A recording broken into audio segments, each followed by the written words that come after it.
Irmãos, antes da parte bíblica, minha gratidão à Igreja Presbiteriana Semear, na pessoa do reverendo Emílio, do conselho, muito obrigado por não só me darem o privilégio de estar aqui falando nessa conferência, mas de trazer minha família, de estar com eles. É sempre, como eu já mencionei aqui, é mais gostoso viajar com os meus amados, e a Semear nos proporcionou esse privilégio.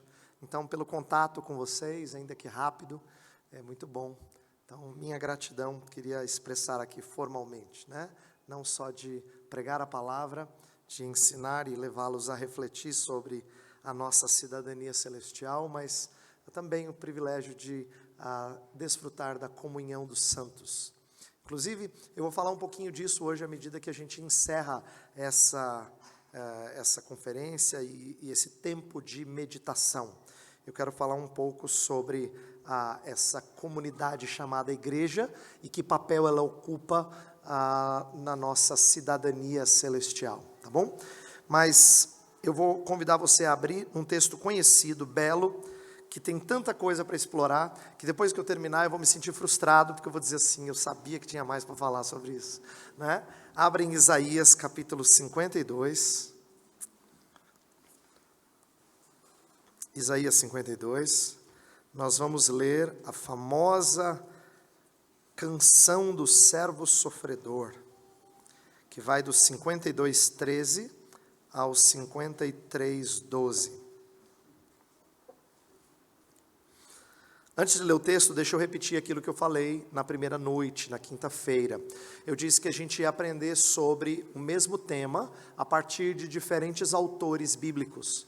Então a gente viu uma passagem de Pedro, ontem vimos uma passagem de Paulo e agora uma passagem de Isaías. E eu acho que o gostoso de fazer isso é enxergar como existem assuntos complementares, né, na Escritura, e como nós podemos ter percepções muito enriquecedoras, vindas de diferentes autores humanos, guiados pelo Espírito de Deus. Então, não é que a gente esteja ensinando aqui teologia petrina, ou teologia paulina, né? A gente está estudando a palavra de Deus sobre esse tema, e no qual Pedro, Paulo e Isaías vão nos ensinar coisas diferentes, tá? Então, esse foi um dos intentos de refletir sobre esse tema a partir de diferentes autores. Então, 52:13 até o 53:12. Diz assim a palavra de Deus: Eis que o meu servo procederá com prudência, será exaltado e elevado, e será muito sublime. Como pasmaram muitos à vista dele, pois o seu aspecto estava muito desfigurado, mais do que o de outro qualquer, e a sua aparência mais do que a de outros filhos dos homens. Assim causará admiração às nações, e os reis fecharão a sua boca por causa dele, porque aquilo que não lhes foi anunciado verão, e aquilo que não ouviram, entenderão. Quem creu em nossa pregação? E a quem foi revelado o braço do Senhor? Porque foi subindo como renovo perante ele, e como raiz de uma terra seca. Não tinha aparência nem formosura. Olhámo-lo, mas nenhuma beleza havia que nos agradasse. Era desprezado e o mais rejeitado entre os homens. Homem de dores, e que sabe o que é padecer. E como um de quem os homens escondem o rosto, era desprezado, e dele não fizemos caso. Certamente ele tomou sobre si as nossas enfermidades, e as nossas dores levou sobre si. E nós o reputávamos por aflito, ferido de Deus e oprimido. Mas ele foi traspassado pelas nossas transgressões, e moído pelas nossas iniquidades. O castigo que nos traz a paz estava sobre ele, e pelas suas pisaduras fomos sarados. Todos nós andávamos desgarrados como ovelhas, cada um se desviava pelo caminho, mas o Senhor fez cair sobre ele a iniquidade de nós todos. Ele foi oprimido e humilhado, mas não abriu a sua boca. Como cordeiro foi levado ao matadouro, e como ovelha muda perante os seus tosqueadores, ele não abriu a boca. Por juízo opressor foi arrebatado, e de sua linhagem quem dela cogitou? Porquanto foi cortado da terra dos viventes, por causa da transgressão do meu povo foi ele ferido. Designaram-lhe a sepultura com os perversos, mas com o rico esteve na sua morte, posto que nunca fez injustiça, nem dolo algum se achou em sua boca. Todavia o Senhor agradou moê-lo, fazendo-o enfermar. Quando der ele a sua alma como oferta pelo pecado, verá a sua posteridade e prolongará os seus dias. E a vontade do Senhor prosperará nas suas mãos. Ele verá o fruto do penoso trabalho de sua alma e ficará satisfeito. O meu servo, o justo, com o seu conhecimento, justificará a muitos, porque as iniquidades deles levará sobre si. Por isso eu lhe darei muitos como a sua parte, e com os poderosos repartirá ele o despojo, porquanto derramou a sua alma na morte. Foi contado com os transgressores, contudo levou sobre si o pecado de muitos, e pelos transgressores intercedeu. Eu não vou expor todo esse texto, tá? Ele é lindíssimo e precisaria assim de uns 2 meses para falar dele, de tão rica que é essa passagem. Um puritano no século 17 pregou 72 mensagens sobre esses 15 versos que eu li aqui. 72 mensagens. James Durham. Então, assim, esse é um texto histórico muito estudado, e eu não pretendo aqui esgotá-lo. Porém, eu quero tirar uma grande lição hoje, eu vou explicar isso ao longo da mensagem, uma grande lição a partir dos versos 1, 2 e 3 de Isaías 53, tá? Eu vou pegar só esse trecho, mas antes eu vou pedir a Deus que nos abençoe com a luz vinda do Espírito de Deus. Senhor, Tua palavra nos ensina a orar, que o Senhor precisa abrir os nossos olhos para que nós contemplemos as maravilhas da Tua lei. E que as coisas do Espírito se discernem, as coisas do Senhor se discernem espiritualmente. Isto é, pelo Espírito Teu. É assim que nós conhecemos a Tua mente, entendemos a Tua revelação. Então pedimos que o Senhor nos traga essa luz, esse discernimento. Nos faça sábios por conhecermos Tua palavra e ajuda-nos a discernir os tempos, a perceber tendências que não refletem verdades bíblicas, e dá-nos a coragem de contestá-las, em amor é verdade, mas propor um evangelho que de fato reflita a mensagem desse texto sagrado que nós acabamos de ler. Oramos em nome de Jesus, amém. Heavy, tem como providenciar uma aguinha aqui? Ok, vamos lá. Eu quero explicar algumas coisas dessa passagem antes de levar a gente a refletir sobre o tema. Que rápido. Obrigado.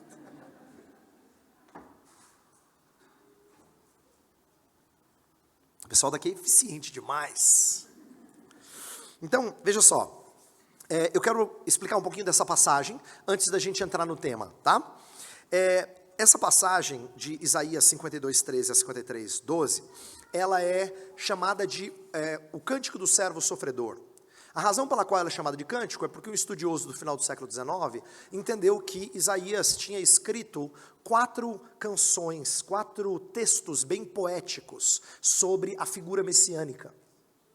Desde esse estudo, as pessoas têm entendido que Isaías 42, o início de 42, Isaías 49, Isaías 50 e os 53 são como se fossem poesias, textos que retratam o Messias que viria, ou essa figura messiânica, de forma complementar e ao mesmo tempo que progressiva. Isto é, se eu fosse expor para vocês vários aspectos dessa passagem, vocês veriam que temas do 52, do 42, do 49, do 50, aparecem de novo no capítulo 53 de Isaías, só que expandidos. Esses temas são aumentados, desenvolvidos. Essa é uma passagem linda. Então, vou dar um exemplo. O tema de sofrimento, que 53 é tão rico, já está presente no 50. No 42 e no 49 aparece assim, trataram mal o meu servo, mas ele será defendido por Deus. No 50 ele já diz que ele foi oprimido. Versículo 6 fala assim, ofereci as costas aos que me feriam, e as faces aos que me arrancavam os cabelos, não escondi o rosto aos que me afrontavam e me cuspiam. Essa é uma descrição da boca do próprio Messias, do que aconteceria com ele, tá? Então isso está no capítulo 50 de Isaías, e essa ideia de sofrimento, ela é aumentada ainda mais no capítulo 53, então, É para você entender que essa passagem, que é tão amada pelos cristãos, ela é como se fosse o ápice da descrição de Isaías sobre este que viria para ser o nosso Redentor. Mas ela também é surpreendente, porque o judeu estava acostumado a esperar um Redentor que viesse em triunfo e mostrando o grande poder. E na verdade aqui, ele parece muito mais um criminoso, que vai ser massacrado, moído, amassado. Então a descrição de Isaías é uma descrição bastante surpreendente, é uma descrição inesperada. Os judeus não esperavam o Messias assim, e não existe passagem no Antigo Testamento mais rica do que Isaías 53, para descrever um Messias que alcançaria redenção e promoveria a redenção do povo mediante sofrimento dele, mediante sofrimento expiatório. Não tem outra passagem no Antigo Testamento tão rica como essa. Então, eu estou dando essa introdução para explicar para vocês que tem um elemento de surpresa na descrição dessa figura. Essa figura é tão surpreendente, vocês devem se lembrar, que até quando Jesus dizia para os discípulos assim, convém que o Filho do Homem sofra, e seja preso, e morra, depois ressuscite, e eles estranhavam. Pedro até falou, Senhor, para de falar essas coisas, nada disso, vai acontecer isso contigo não, rompendo em fé, andar aqui movendo o sobrenatural, aqui não, nada disso, para com essa conversa, Jesus. Então, isso era estranho até para os discípulos. Veja, mesmo com a descrição de Isaías, era estranho, porque não era a mentalidade que havia sido criada de um redentor, de um resgatador forte e poderoso, politicamente triunfante.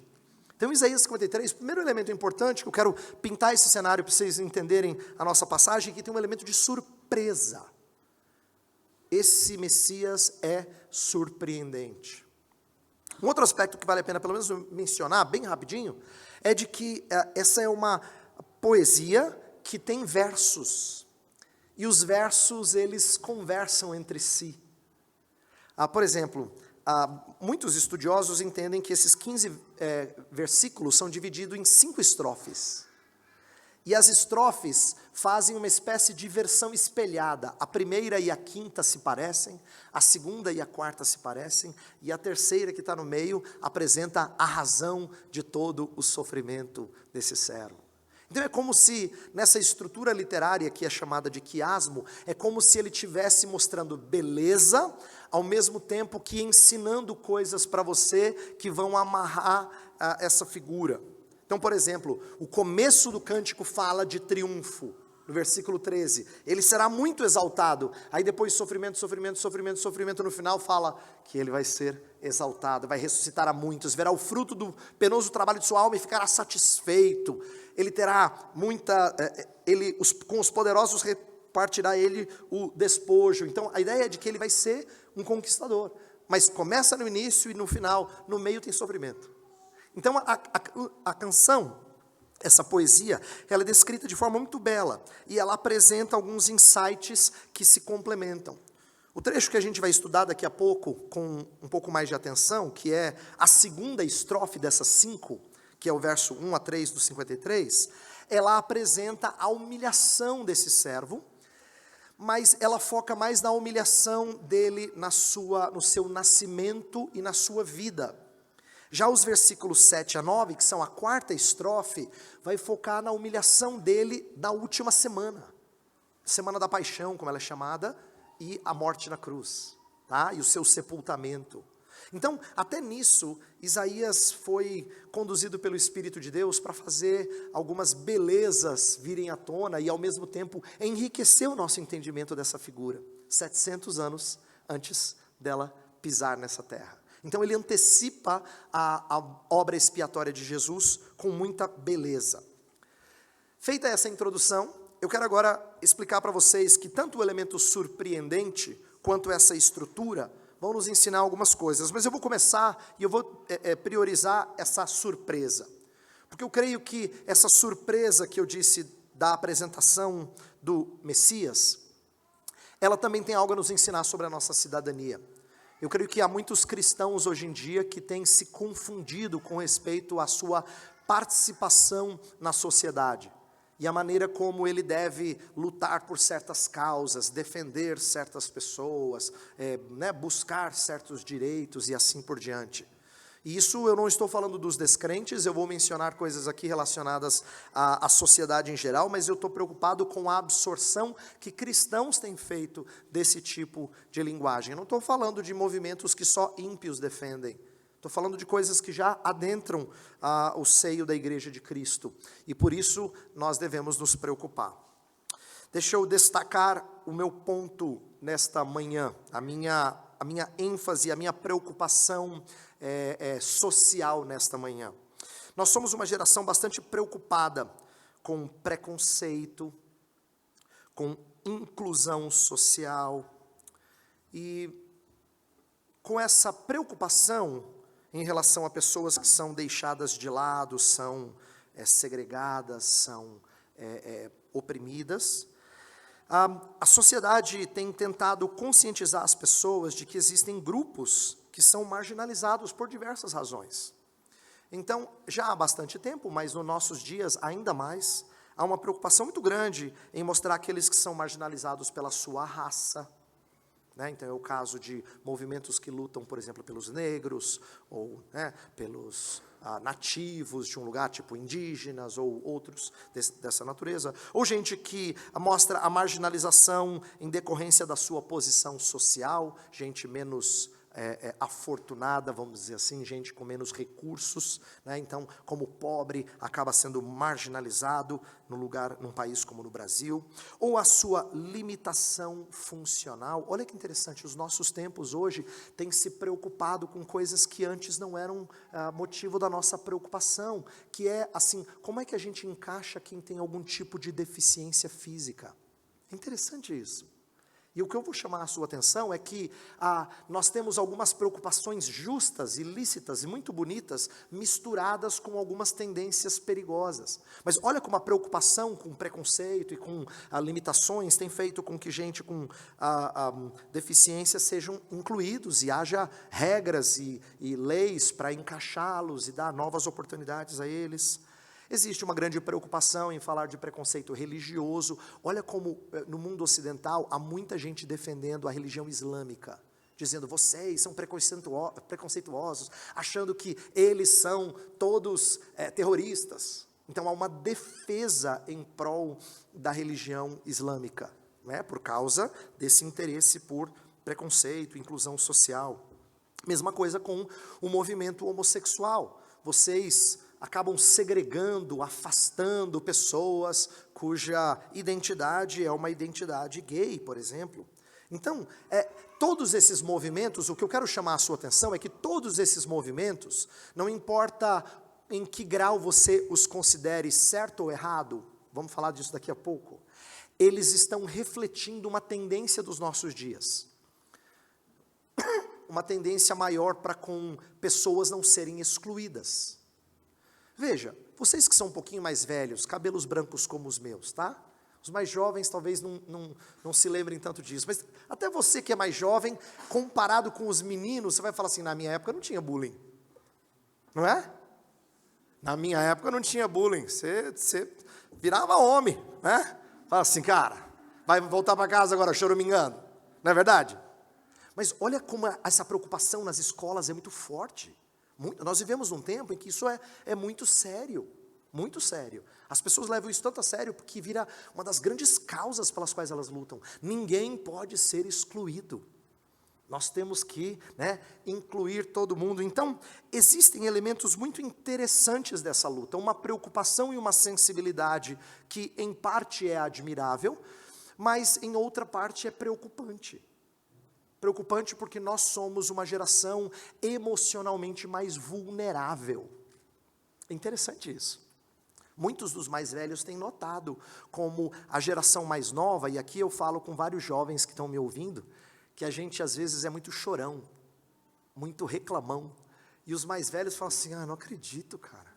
Quando eu era aluno, quando eu era funcionário, eu não podia abrir a boca para qualquer coisa, não. O professor falava, a gente ficava quieto, tá certo, sim senhor, sim senhora. né? E existe uma geração mais emocionalmente frágil. Nós vivemos num tempo em que tudo é psicologizado de maneira muito intensa. Bem, eu chamo a sua atenção para essas coisas porque em primeiro lugar, eu quero dizer que há certas preocupações que são lícitas. Por exemplo, nós precisamos nos contrapor às reações opostas que percebemos entre cristãos. Vou dar um exemplo. Por um lado, quando a gente destrata as pessoas como se elas não fossem imagem e semelhança de Deus, nós estamos indo frontalmente contra a nossa fé. E cristãos têm razão para acolher pessoas, para receber pessoas a despeito da sua raça, a despeito da sua posição social, a despeito de suas limitações funcionais, e tratar pessoas com honra, a despeito de sua religião e a despeito de sua opção homossexual. Tratá-las com honra, como imagem e semelhança de Deus. Isso é justo, isso é refletir princípios bíblicos. Então, tratamento descaridoso não se justifica, mesmo que a gente tenha recebido uma herança de preconceito em casa. Tá? Não adianta você dizer assim, porque na minha casa não se tolerava. Então, por um lado, existe algo que a gente precisa fazer que reflete o nosso cuidado e a nossa tratativa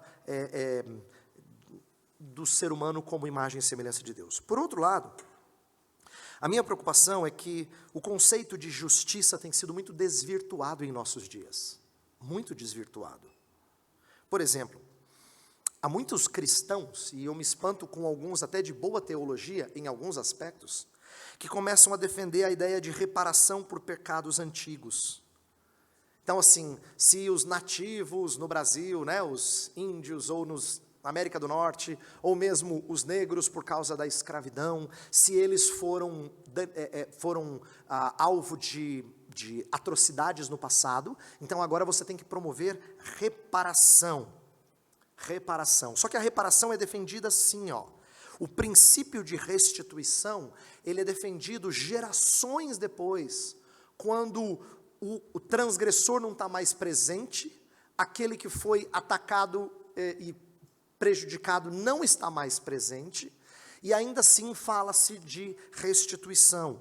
E encontra-se base bíblica para isso. Quem defende essas coisas, volta lá para Êxodo e as regras de restituição, quando você causou dano a alguém.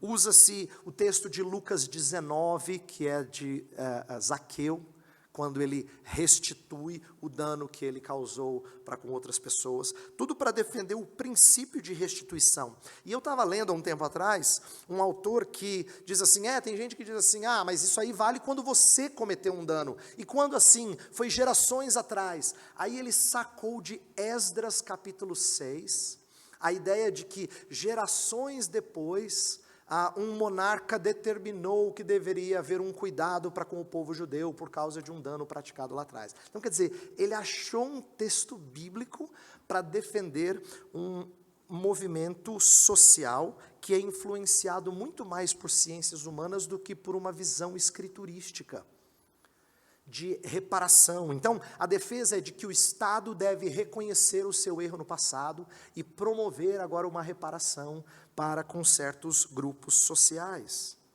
Há uma redefinição de pecado original na parte de alguns. Quando eu falo pecado original, eu tenho que colocar entre aspas. Pecado original não é a nossa inclinação para fazer o mal, é assim, é o fato de você fazer parte de um autoritarismo patriarcal, ou um machismo tóxico, ou uma supremacia branca. Esse tipo de linguagem tem se tornado mais e mais comum em meios evangélicos até. Não estou falando de linguagem só de gente descrente, não estou falando de gente que está na UNB ensinando ciências sociais, não estou falando só dessa turma. Estou falando de gente que supostamente lê a Bíblia, crê no Evangelho e enxerga que isso tem tudo a ver com Jesus Cristo e com a sua redenção. Tá? E inclusive novos tipos de redenção têm sido propostos. Então, por que a preocupação com isso? E por que eu queria levantar um pouco desses tópicos? É porque você percebe que as pessoas estão usando categorias que não combinam com a Escritura. Por exemplo, quando esse teólogo que eu li usa Esdras capítulo 6, ele confunde a etnia judaica com o simbolismo de povo de Deus. Deus está tratando daquela história lá de haver uma restituição, porque eles são povo de Deus. Mas a mentalidade por trás desses que defendem reparação, restituição, gerações depois, séculos depois de danos cometidos, reflete uma perda de individualidade. Olha que interessante, se você é desse grupo social, você se define como tal. Ao invés de você ser único, imagem e semelhança de Deus, você agora é definido pelo grupo social que você representa. E o problema disso é que nós não distinguimos pessoas de pessoas. Nós temos gente que nasceu de novo e gente que não nasceu de novo. Essa é uma identidade muito mais permanente e muito mais significativa. Mas tem cristãos que preferem se identificar com um determinado grupo social. Seja ele de raça, seja ele de opção sexual, seja ele de posição socioeconômica. Ele prefere se identificar como tal e lutar por essas causas. É interessante isso, porque há tempos atrás, a gente teve, alguns anos atrás, um pouquinho antes da pandemia, a gente teve até umas notícias bem malucas, assim, de gente que brigava porque outra pessoa estava usando uma vestimenta, um tipo de cabelo que representava uma raça que não a dela. Isso era chamado de apropriação cultural. Você não pode usar alguma coisa que define um outro grupo. Olha que ponto nós chegamos. Ao invés de entender assim, puxa, que legal, ele acha bonito o que a minha turma faz e quer fazer também. Não pode, porque você não é da minha raça. Olha que ponto chegou. E tiveram casos de agressão, e isso deu mídia nacional. Eu só estou chamando a atenção sua para essas coisas, para você entender algo que está presente no nosso Brasil e às vezes a gente não pega. Eu vou dar um exemplo de uma coisa que às vezes a gente não pega, e eu vejo crentes usando uma linguagem que me preocupa. Quando a gente fala de injustiça ou de corrupção, não poucas vezes a gente usa a linguagem sistêmica. Você fala assim, sabe qual é o problema do Brasil, cara? É que a corrupção é sistêmica. O problema é estrutural. Então, hoje em dia, a linguagem de injustiça ser estrutural é muito comum. Não é mais um problema moral do indivíduo, é um problema estrutural. Então, você tem que mudar as estruturas sociais. Você tem que fazer reformas em todas as estruturas da nossa nação. Perceba o que está errado com isso. É que estruturas não prestam contas a Deus. Deus não manda estrutura para o inferno. Tá? Entendeu, né? Estrutura não presta conta a Deus. Sistema não presta conta a Deus.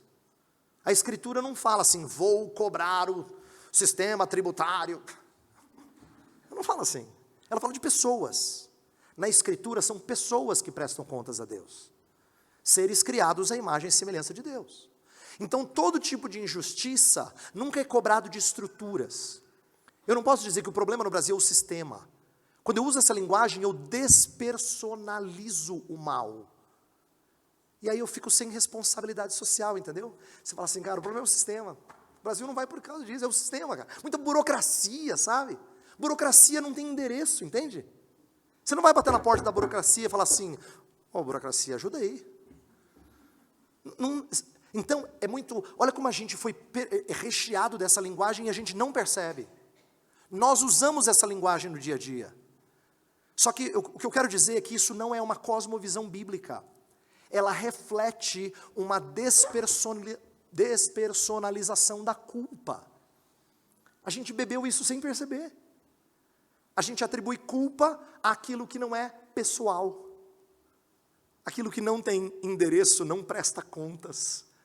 E que não é moralmente avaliado pelo Senhor. Mas essa linguagem entrou na nossa maneira de falar. O problema é o sistema. Não é? Então, eu disse para vocês que isso não é só dos outros. Isso não é uma coisa que só acontece fora da Semear, ou fora das igrejas evangélicas, fora das igrejas presbiterianas. Isso acontece dentro. A gente usa essa linguagem. Parte dessa coisa toda nós compramos sem perceber. Sem perceber. Então, o meu desejo é chamar a sua atenção para como muito do que tem sido proposto, que é radical na sociedade, pode entrar e já tem entrado em alguma medida no nosso meio. Por exemplo, eu e você fomos treinados a olhar para a ideia de que há certas estruturas que precisam ser mudadas. A gente precisa fazer reformas, porque senão o Brasil não vai dar certo. Eu entendo o desejo, e eu não estou dizendo que reformas estruturais sejam em si erradas. Porém, o Novo Testamento não fala de redenção através de reformas estruturais. Vou te dar um exemplo. Abre em Lucas capítulo 3.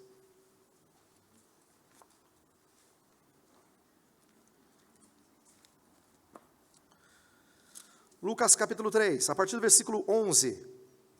João Batista está pregando, e ele era um pregador radical. Pensa num cara assim que fez rebuliço social. A pessoa saía da cidade, ia para o deserto, viu um cara que vestia pele de animal, comia mel, gafanhoto. Pensa num cara alternativo. Esse cara na década de 60 ia rodopiar lá em Woodstock, assim, era... Esse cara é um cara alternativo, esse cara é alternativo. Aí ele está pregando, e você fala, não, esse cara aqui vai defender a nossa causa, você pensa assim, né? Esse cara vai defender a nossa causa. Versículo 11, respondeu-lhe, quem tiver 2 túnicas, reparta com quem não tem, quem tiver comida, faça o mesmo. Aí todo mundo, yes, é isso mesmo, vamos repartir tudo, não é? Vamos fazer esse mundo melhor. Eu costumo dizer que muitos crentes cantariam com o pessoal da Rede Globo, né? Dando as mãos assim, depende de nós, né? Vamos lá, agora a gente vai fazer esse mundo melhor. Aí versículo 12, foram também publicanos para serem batizados. Ai cara, publicano batizado, dá até asco assim. Publicano é um traíra, é o judeu que serve o Império Romano cobrando impostos do seu próprio povo, ele sucumbiu ao inimigo. Dizendo agora que é crente, é fácil, né? Vai para a prisão, aí é evangélico, né? Aí perguntaram-lhe, mestre, que havemos de fazer? Respondeu-lhes, não cobreis mais do que o estipulado. Também soldados lhe perguntaram, e nós, que faremos? E ele lhes disse, a ninguém maltrateis, não deis denúncia falsa e contentai-vos com o vosso soldo. Presta atenção, Jesus não disse, acabe com o sistema de cobrar impostos, isso é injusto. Interessante que João Batista não tenha ordenado mudança estrutural. Ele disse, dentro de estruturas más, na verdade é isso que ele está ensinando, dentro de coisas que não funcionam de maneira boa, haja corretamente. Seja santo, pessoalmente santo. Ele não está falando de mudança estrutural aqui. Não tem um rompimento da classe social de publicanos. E os soldados, que muitas vezes eram usados para maldades, ele não diz, deixa de ser soldado, porque crente que é crente não pode ser soldado. Não, ele vai corrigir, dizendo, não maltrate, não seja uma pessoa que traz denúncia falsa, e aprenda a se contentar com seu pouco ganho. O policial ganha pouco já tem bastante tempo. Tá? Então, você percebe que João Batista está trazendo uma mensagem evangélica que é radical, mas não radical do jeito que eu brinquei há pouco, que muita gente acha que vai ter revolução social e mudança estrutural. Ela é radical porque ela fala de uma mudança de vida e de integridade dentro de estruturas complicadas. Soldados faziam parte de medidas que você não tem felicidade em participar, tá? Eles faziam isso. Mas aí João fala assim, seja íntegro. Você seja íntegro. Mas eu faço parte de um sistema e de um esquema. Seja íntegro. Ele não falou pula fora do sistema. Ele não falou quebra o sistema. Mesma coisa para os publicanos. Percebe? Então, eu estou aqui me contrapondo àqueles que têm uma visão de redenção, que tem muito a ver com revolução, e romper com estruturas, e quebrar, botar o Brasil de cabeça para baixo. Na verdade, esse tipo de linguagem tem um mal muito grande, em que pessoas acreditam que nós somos vítimas oprimidas e temos direito a retratações e privilégios especiais. O que é isso? É alimentar a nossa autocomiseração, inclusive uma soberba. O que você tem visto em alguns movimentos sociais é um espírito soberbo, em que você não reconhece que você também é um excluidor de pessoas. Não, os outros é que me excluem. Eu sou um excluído. Eu sou um excluído. Então, olha só, quando cristãos absorvem isso, olha como isso é mal. Revela uma falta de graça e de misericórdia. Uma exigência tão maluca por justiça social, do jeito que eu estou falando, não reflete graça, não reflete misericórdia. Bem, toda essa longa introdução e falar sobre esses problemas contemporâneos é para dizer para você assim, o nosso texto, ele nos ensina uma outra forma de serviço para a sociedade, bem diferente dessa que eu estou falando, porque não tem nada a ver com revolução.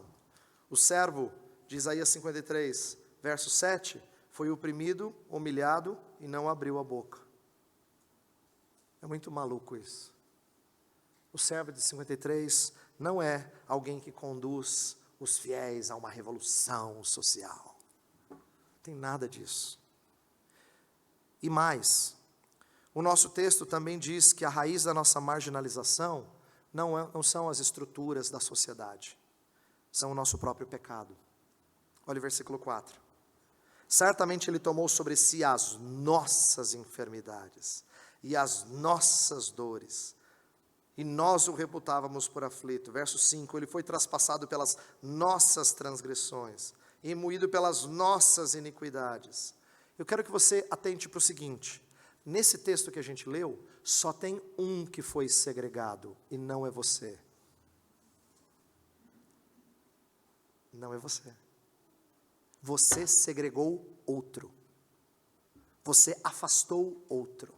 Você colocou outro debaixo de punição e de exclusão. Não foi você que foi crucificado fora dos muros de Jerusalém. Tá? Então, o texto, ele vira a cabeça de muita gente. Porque ele apresenta uma outra forma de serviço para a sociedade, que não é revolução social. E uma outra raiz da marginalização, que não são os problemas estruturais da sociedade, e sim o nosso próprio pecado. Então, o que eu quero explorar com vocês no resto do meu tempo aqui, é como é que esse substituto que se torna marginal em nosso lugar, promove uma comunidade impactante. Eu quero falar de 3 coisas no resto do tempo que eu tenho com vocês. A primeira, essa mensagem tenta retomar a relação entre Jesus e o seu povo a fim de declarar a necessidade do servo. O que eu quero dizer é, eu quero mostrar que existe uma relação entre Jesus e o povo que ele representa, para mostrar por que a gente precisa dele enquanto servo, por que ele é chamado de servo, inclusive por que ele sofre. Em segundo lugar, eu quero mostrar como é que a rejeição do servo ensina coisas a nosso respeito. O que ela revela, o fato do servo ser rejeitado, principalmente nos 3 primeiros versos do 53, que é o que eu vou explorar daqui a pouco, como é que isso revela coisas a nosso respeito. E por último, eu vou mostrar como é que isso deve ser aplicado aos anseios contemporâneos da redenção dos marginalizados, como a gente estava falando nessa introdução, tá bom? Então, o que eu vou apresentar aqui é um evangelho que nos transforma de segregadores em acolhedores. Vamos lá. Primeira parte, eu quero mostrar a necessidade de nós sermos servidos por esse servo. Olha que interessante, o versículo 53 começa assim, o capítulo 53 começa assim. Quem creu em nossa pregação? E a quem foi revelado o braço do Senhor? Essas são perguntas retóricas, elas não precisam de resposta. A ideia é, ninguém ouviu, tá? Ninguém creu, ninguém reconheceu o braço do Senhor. Esse verso é citado em João capítulo 12, para falar da incredulidade de Israel nos dias de Jesus. Isto é, Jesus pregou e quem é que creu?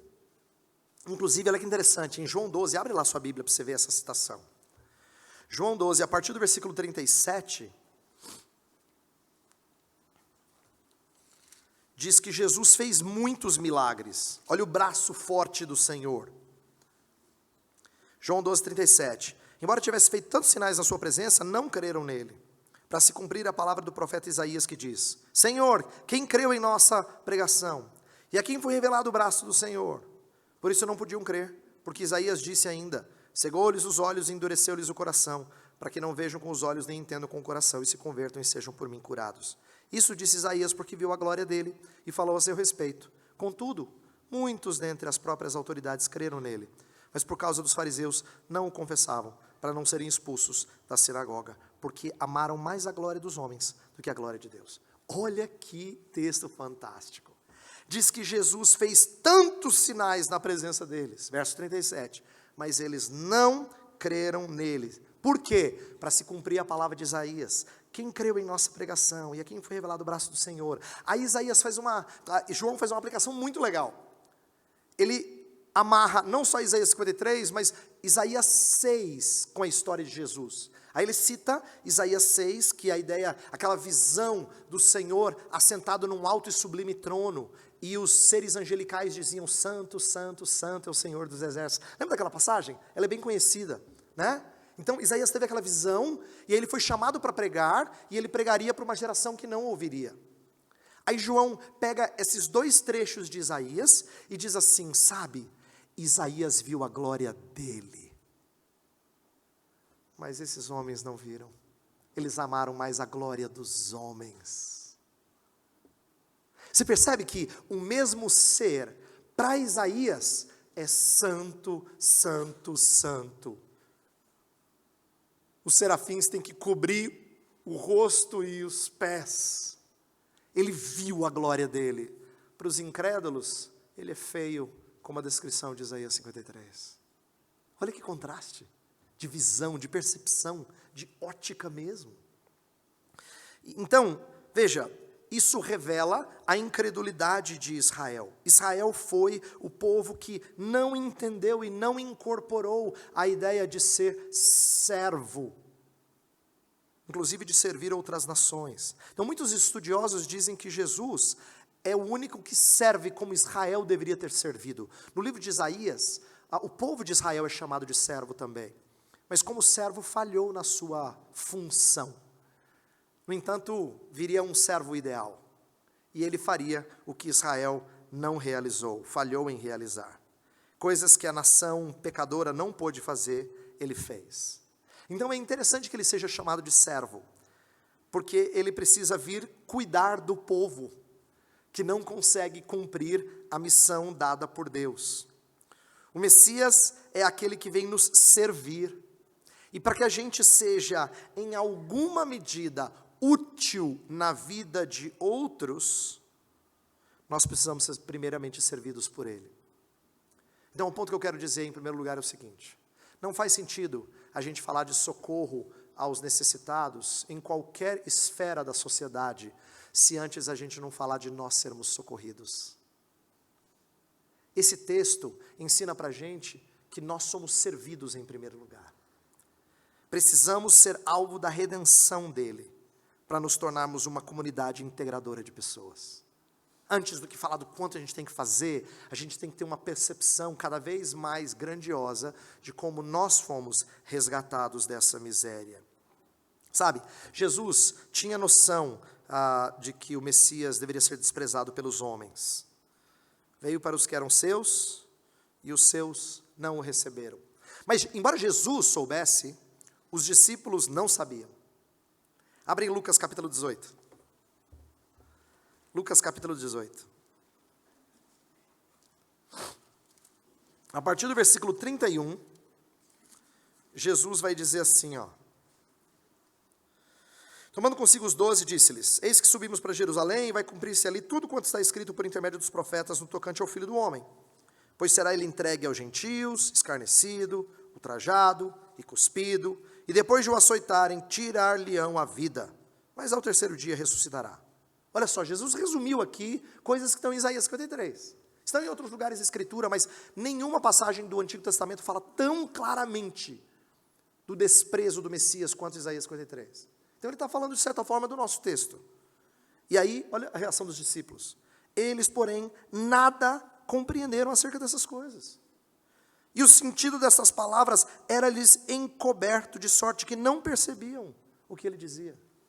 Olha que mudança de mente. Então, meu primeiro ponto, e é isso que eu quero que você entenda. O primeiro ponto que eu quero destacar aqui é que Jesus Cristo, ainda hoje, como nos dias dos apóstolos, frequentemente é forjado segundo os interesses sociais das pessoas. É o Jesus da minha causa. E as pessoas não enxergam o verdadeiro Jesus. Parece que está encoberto a eles. Olha a necessidade de ser anunciada a verdadeira missão do Messias, do servo sofredor.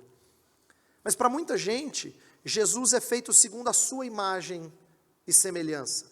Isso eu aprendi com o Eber Pai. Eber Pai fala assim: Deus fez o homem segundo a imagem e semelhança dele. Infelizmente o homem retribuiu o favor e fez Deus a imagem dele. É verdade. As pessoas criam Jesus segundo os seus interesses sociais. A gente precisa conhecer o nosso Cristo conforme Ele se nos apresenta, não segundo as nossas aspirações.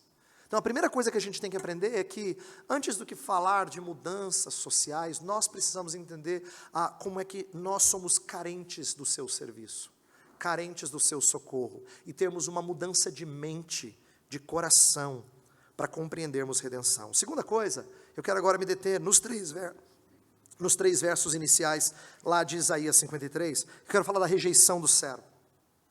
Vai lá, volta para Isaías 53, a partir do verso 1. Então, aqui a gente vê como há um destaque do desprezo para com esse servo.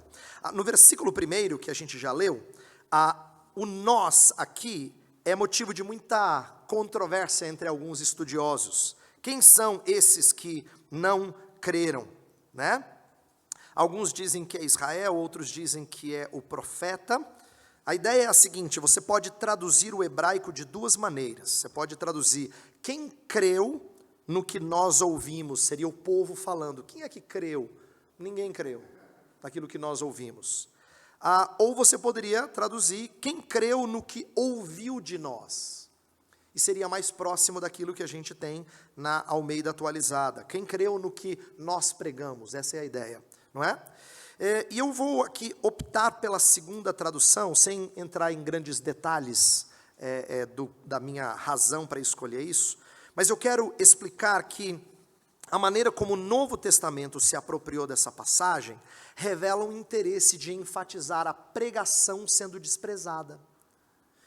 A outra vez em que esse texto é citado, eu já falei de João capítulo 12, a gente já leu. O outro texto é de Romanos 10, Paulo fala assim: quem creu em nossa pregação? É o texto em que ele fala: como crerão se não há quem pregue? Como pregarão se não forem enviados? Não é? Ele está falando sobre pregação, sobre levar o evangelho a outras nações. O próprio Paulo vivencia isso, e aí ele cita Isaías 53, para mostrar que o povo judeu havia desprezado isso, uma das razões pelas quais ele havia então ido aos gentios, havia sido comissionado pelo próprio Cristo para ir aos gentios. Então, a ideia aqui do texto, quando fala quem creu em nossa pregação e quem foi revelado o braço do Senhor, é a ideia de amplitude de incredulidade. Isto é, que absurdo, como é que Cristo pode ter vindo, mostrado tantas coisas e ainda assim ter sido tão pouco seguido? A gente tem a impressão de que Jesus era muito popular porque tem as passagens nas quais ele está apertado por multidões. Mas você tem que lembrar que muitas vezes ele está dando pão de comer. E ele mesmo critica essas pessoas que elas estão buscando ele, por quê? Por causa da pança, não é? Porque vocês estão recebendo alimento, não é porque vocês querem o pão da vida. O próprio Jesus disse isso. Em outros lugares, como esse que a gente leu em João 12, diz que muitos sinais ele fez, as pessoas estavam lá querendo ser curadas, mas muitos deles não se curvaram diante de Jesus. João capítulo 6 fala que, mediante os seus duros discursos, muitos discípulos já não andavam mais com ele. Isso revela que a incredulidade em relação a Jesus Cristo é impressionantemente grande. A gente imaginaria assim que Jesus chegaria e ele pregaria e as pessoas diriam, que delícia, ouvir o próprio Deus encarnado. Veja, você que é crente, você que ama Jesus, você já aspirou estar lá sentado do lado deles? Você já pensou, ouvir o sermão do monte na fileira da frente? Que legal! Porque nós amamos a Cristo e a gente tem a impressão de que Ele falava e as pessoas diziam amém. Mas na verdade o que o Novo Testamento revela é que havia grande incredulidade para com Jesus Cristo. E isso é impressionante, impressionante. Mas isso mostra que o servo tinha que ser rejeitado. Estava previsto isso. Era parte da revelação de Deus. Mostrar que o servo mais precioso do próprio Deus, o filho dele, seria rejeitado pelo povo. Um comentarista, de forma bastante perspicaz, disse que a nossa rejeição do servo revela como o nosso coração está petrificado. E ele explica, olha que interessante. Ele fala assim, ver o servo e não ver nenhuma beleza nele, revela a bancarrota das nossas emoções. Esse servo é lindo, mas no texto ele é descrito como não tendo nenhuma beleza. Juntarmos-nos aos que o rejeitam, revela o mau direcionamento de nossa vontade. No verso 3 diz que ele era desprezado e o mais rejeitado entre os homens, então ele foi rejeitado de muitos. Quando as pessoas se uniram umas às outras para rejeitar Jesus Cristo, está revelando como a sua vontade é completamente mal direcionada. E no final do verso 3, fala assim, dele não fizemos caso. A ideia é que nós o reputávamos como sem valor. Isso mostra como a nossa mente está corrompida.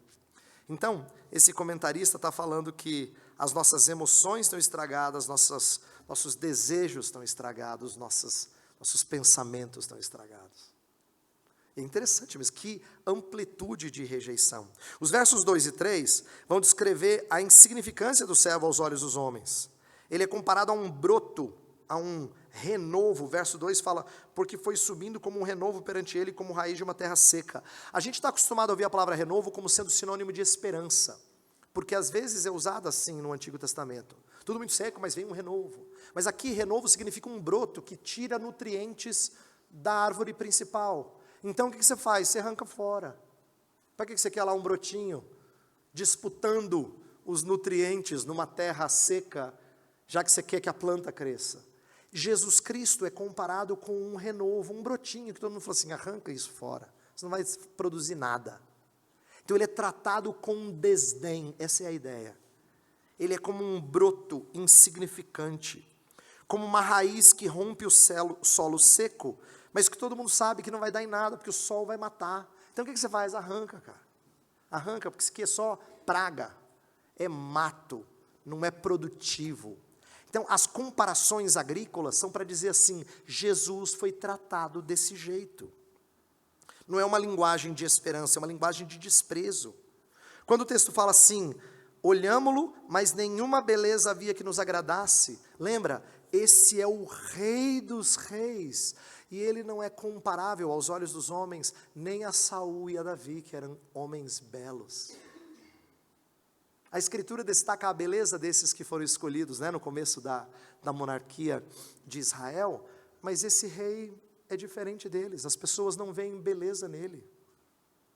Ele é tão repulsivo, como se ele tivesse uma doença desfiguradora, da qual as pessoas se afastam.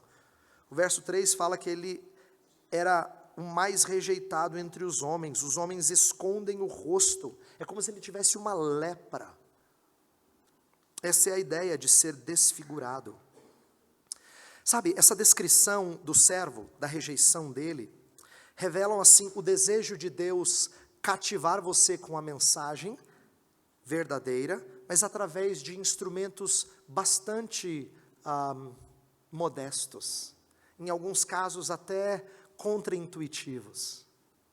Por exemplo, Deus levanta um boiadeiro chamado Amós para pregar, ele falou, não sou profeta não, viu, cuide de boi, mas é ele que é chamado para pregar em Israel. Deus às vezes levanta as pessoas mais inesperadas. Lembra daquela história, um tempo em que Israel tinha tanta carência de alimento, e quem é que vai achar alimento na cidade vizinha? Leprosos, que chegaram e falaram assim: gente, tem comida para todo mundo comer. Depois falaram assim: não, a gente não pode ser os únicos, vamos lá falar para a cidade. Quem diria que a notícia viria por meio de leprosos? Olha Deus mostrando o prazer dele de fazer os objetos mais insignificantes serem os anunciadores da palavra. Sabe, essa mensagem ela é rejeitada como se fosse proferida por um mendigo, alguém que causa certa repulsa. Nosso Salvador foi tratado assim. Ele não foi ouvido porque ele era visto com certa repulsa. Ainda que ele tenha impressionado alguns com seus feitos e palavras, a verdade é que muitas vezes ele não foi atendido em sua mensagem. E eu quero aqui, com cuidado, puxar a sua orelha, porque em alguma medida isso continua sendo verdadeiro. A gente continua gostando de ouvir a Cristo apenas quando vem muito bem vestido. Sabe o que eu estou querendo dizer? As crianças prestam atenção naquilo que lhes é cativante. E adultos adoram uma boa oratória. Quando vem bem vestido, a gente fala: que lindo. Mas quando é simples assim, Cristo não falou. Esse é um problema antigo, sabe? Por isso que Paulo escreveu para os coríntios sobre o desejo deles de ouvir homens que falam muito bem. Às vezes até a gente ama mais a forma do que o conteúdo. E esse servo não veio numa forma apresentável. Nada apresentável. O profeta está antecipando todo o sofrimento do estado de humilhação de Jesus. Assim como no Antigo Testamento Israel foi incrédulo, mesmo diante dos profetas anunciadores e demonstrações poderosas de libertação, com a chegada de Cristo os homens rejeitaram o evangelho anunciado e o poder de Deus manifesto nele. Jesus Cristo veio e falou do poder e tal, e as pessoas rejeitaram. Cristo foi rejeitado por várias razões. Vou lembrar algumas aqui, você lembra de outras. Cristo foi rejeitado por causa das suas origens humildes.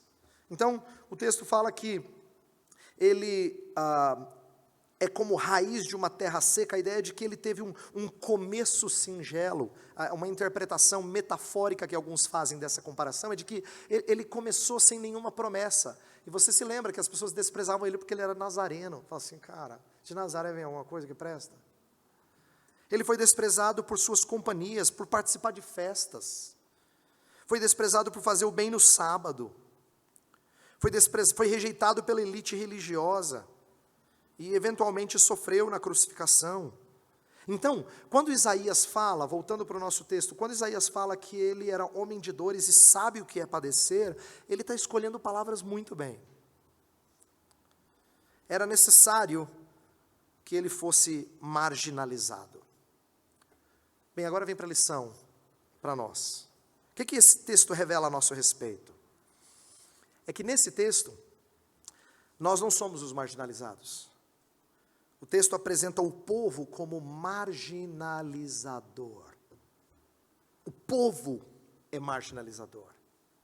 Cristo é o único marginalizado. Sabe, esse pecado tão enraizado no coração humano marginaliza as pessoas. E às vezes a gente perde isso de vista. Mas vamos lá, eu não quero falar só dos outros. Quero falar de mim e de você. Nós somos preconceituosos para com aqueles que não seguem os nossos parâmetros. A gente olha com um certo desdém a quem é diferente da gente. Nós criticamos aqueles que não se parecem conosco. E eu estou dizendo isso por quê? Porque em meio à conversa que eu gastei tanto tempo no começo da minha mensagem sobre inclusão social, sobre preconceito, cristãos não deveriam repetir esse pecado de marginalização. A nossa convicção devia estar baseada no padrão divino, não no nosso. Isto é, a gente não se identifica com o grupo X, Y, Z. Nós temos que compreender que nós somos a comunidade que deve acolher pessoas. Não é?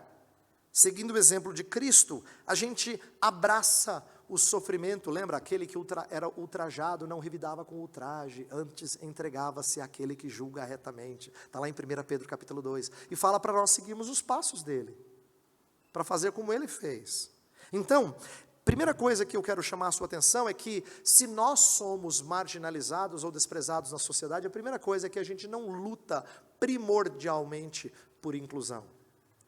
Mas para você ver que isso entrou na nossa cabeça, qual das mães aqui tem preparado os seus meninos para serem excluídos na escola? Ou será que você não briga para o seu menino não ser destratado?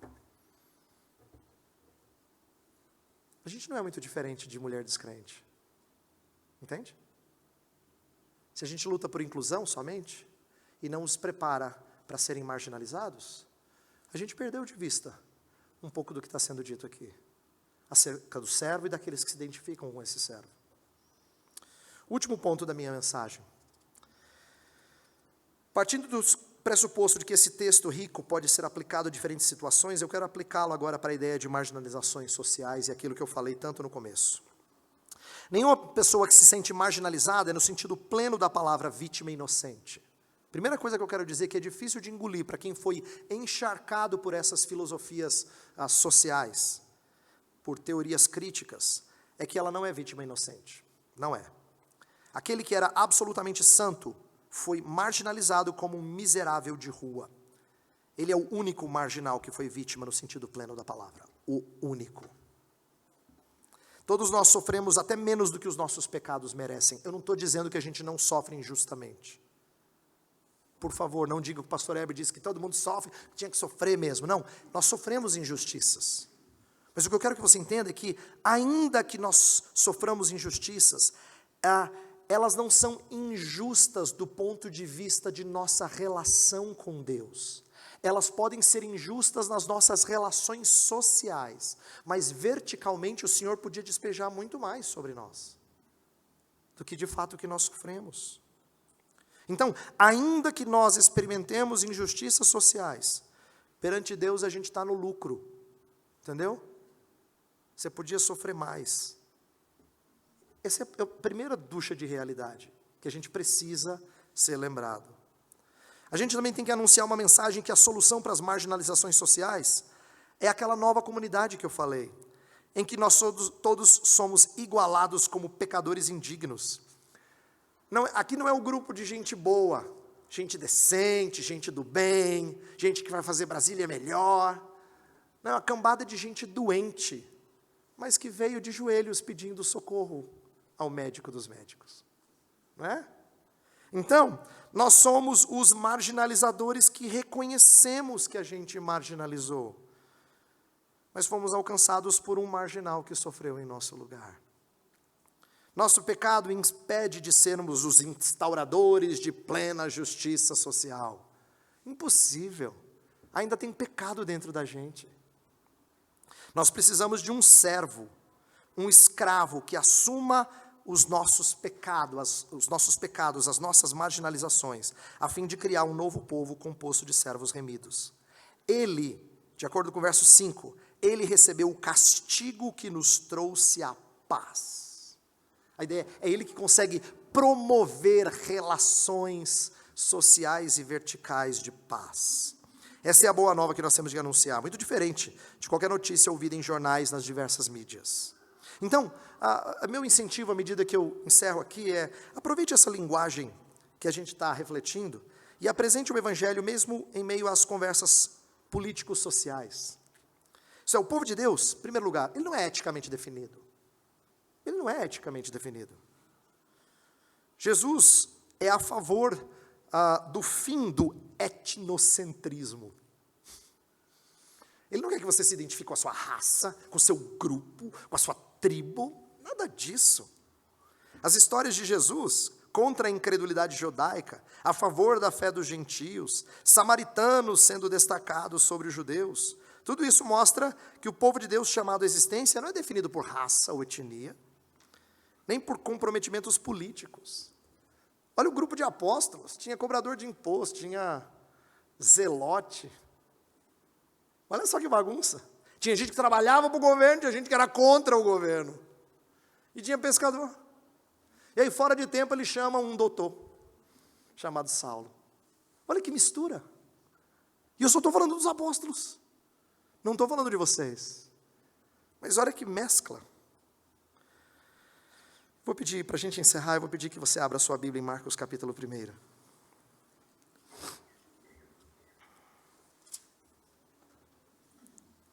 A partir do versículo 40, Jesus nos dá um exemplo de como nós precisamos dele quando nós somos marginalizados.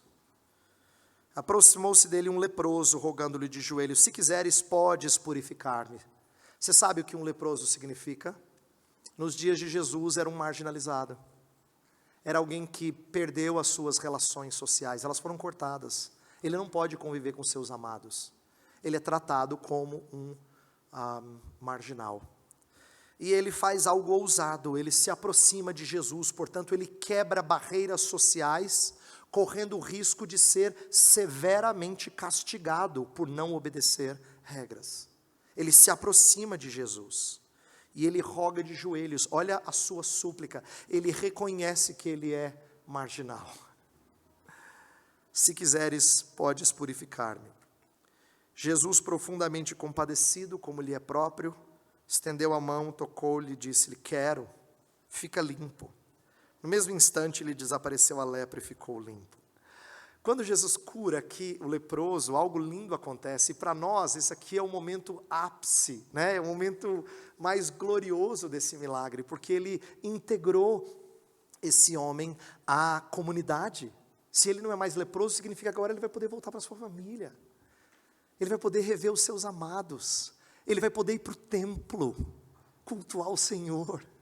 Ele vai poder fazer as coisas que ele ama fazer. Então, você diria assim, o filme pode terminar, cara, foi lindo assim no final. Não é? Mas a Bíblia tem um costume de botar uns escritos depois. Porque parece que ela quer que você aprenda mais do que só essa cena triunfante. E o texto continua assim: fazendo-lhe então veemente advertência, logo o despediu. E lhe disse: olha, não digas nada a ninguém, mas vai e mostra-te ao sacerdote e oferece pela tua purificação que Moisés determinou, para servir de testemunho ao povo. Ele disse assim: olha, fala nada não, só faz o que a lei exige. Vai ao sacerdote, confirme a cura com o sacerdote, e você será reintegrado à sociedade. Ele conseguiu. Verso 45. Mas é para dizer, não deu certo. Não ouviu a recomendação de Jesus. Tendo ele saído, entrou a propalar muitas coisas e a divulgar a notícia, a ponto de não mais poder Jesus entrar publicamente em qualquer cidade, mas permanecia fora em lugares ermos, e de toda parte vinham ter com ele. Olha o que aconteceu. O cara não só não conseguiu fechar a boca, ele falou tanto que Jesus virou o popstar. Né? Ele falou: gente, vocês não acreditam que Jesus de Nazaré fez comigo. Falou, abriu a boca para todo mundo. E aí, você diz assim: eu entendo ele está feliz da vida com o que Jesus fez com ele, sim, mas Marcos conta essa história por uma razão muito bonita. É que quando Jesus se tornou popular naquele momento, as pessoas o procuravam em medida tal, que ele não conseguia mais entrar nas cidades. Então ele tinha que ficar fora da cidade, para poder atender as pessoas. Marcos contou essa história de uma maneira tão bonita, que ela começa com um cara que é marginal, se aproximando de Jesus. Ele é incluído, mas no final da história, Jesus é excluído. Jesus fica fora da cidade, e ele passa a viver dentro da cidade. Marcos está contando para você a história do Evangelho. Ele está dizendo que para você ser integrado e fazer parte do povo, ele precisou ser um marginal. Ele precisou ser ostracizado, segregado. Ele é o servo que assumiu esse ônus para que você fosse integrado. Então, meu clamor final é único. Ame do jeito que Jesus amou. Seja receptivo com pessoas que são diferentes. Faça da sua igreja, seja esta ou outra, uma igreja muito amável, em que pessoas querem acolher outras. Por quê? Porque elas foram acolhidas. Sabe, você é igual esse leproso. Você também foi incluído com alto preço. Então faça isso. Acolha pessoas, ame gente, queira gente aqui. Desgaste-se por elas, para que elas se sintam incluídas por causa do amor de Jesus. Vamos orar. Senhor, nós te damos graças porque em meio às confusões sociopolíticas, em meio às agendas de inclusão que são tão eivadas de filosofias secularizadas e antibíblicas, em meio a movimentos e programas que têm alguns interesses justos misturados com tanta coisa errada, o Senhor nos dá um norte na tua palavra. O Senhor desperta o teu povo a não se perder na conversa sociopolítica, nos ensinando sobre o nosso próprio pecado, sobre a nossa marginalização uns dos outros e inclusive de Jesus, mas fazendo-nos reconhecer que nós não somos as vítimas, Ele foi a vítima, nós somos os culpados, e porque nós fomos integrados ao teu povo, por amor dEle, e com o custo da marginalização dEle, nós pedimos que agora, o Senhor crie nestes irmãos e irmãs aqui presentes, um espírito muito acolhedor. Ó Senhor, nós te louvamos pela boa doutrina que é pregada neste lugar. Louvado seja, Senhor, pela vida dos pastores. Te louvamos pela boa liderança dos presbíteros, regentes, dos diáconos, pelos professores de escola dominical, porque a tua verdade é ensinada aqui. Isso muito nos alegra. Mas não permita que esse seja o nosso orgulho. Faz-nos povo que se gasta por outros. Faz-nos povo que acolhe, porque um dia foi acolhido como leproso. Senhor, faz-nos amar gente, ir atrás de pessoas, socorrê-las dos seus maus caminhos, dos seus pensamentos tão confusos. Faz da tua igreja a bendita cidadania, que não exclui, mas inclui, mediante arrependimento e confissão de pecados. É isso que nós te pedimos. Nós não somos uma comunidade que inclui as pessoas em seu orgulho, mas quando elas se quebrantam, quando elas reconhecem o que elas fizeram umas pelas outras e o que elas fizeram contra o Senhor. Faz-nos gente assim, que propala a sua cidadania bendita, por causa do nosso reconhecimento de nossos pecados, de nossas marginalizações. Nós pedimos a tua graça sobre as igrejas aqui representadas, em nome de Jesus. Amém.